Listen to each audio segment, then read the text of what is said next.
आप सबके चेते सिरे शुरू में आने वाले हैं जबरदस्त टर्न एंड ट्विस्ट। वेद और शुरू की सगाई हो चुकी है। अब कामनी ने कुंडली में लान का दाव खेला है, जिससे उसकी शादी में दिक्कत आ गई है।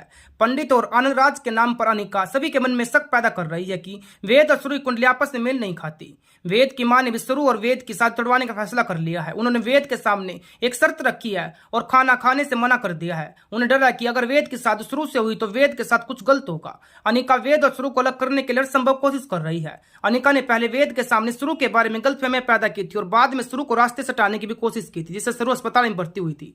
शुरू ने पहले घर की असली मालकिन बनकर कामनी और अनिका की मां के ओस उड़ाए दिए थे और दादी को भी घर वापस लेकर आई थी। शुरू मजबूत और आत्मनिर्भर बन चुकी है और वह अपनी मां को परिवार में उसका सीख दिलाने के लिए लड़ रही है। वेद और शुरू की सगाई हो चुकी है। हालांकि सगाई के दिन शुरू गायब हो गई थी और अनिका की हरकतों की वजह से शुरू दुविधा में थी। वेद ने पहले शुरू को अनिका के हमले से बचाया था और बाद में उसे प्रपोज भी किया था। आज के एपिसोड में वेद की मां अपनी शर्तों पर अड़ी रहेगी और शुरू और वेद की शादी तोड़वाने की कोशिश से करेगी। अनिका इस सिचुएशन का फायदा उठाकर परिवार के सदस्यों खासकर तारा के मन में शुरू के खिलाफ और ज्यादा जहर घोल सकती है। शुरू इस मुश्किल का सामना करने और वेद की मां का दिल जीतने की कोशिश करेगी, जबकि वेद भी अपनी मां को मनाने की पूरी कोशिश करेगा।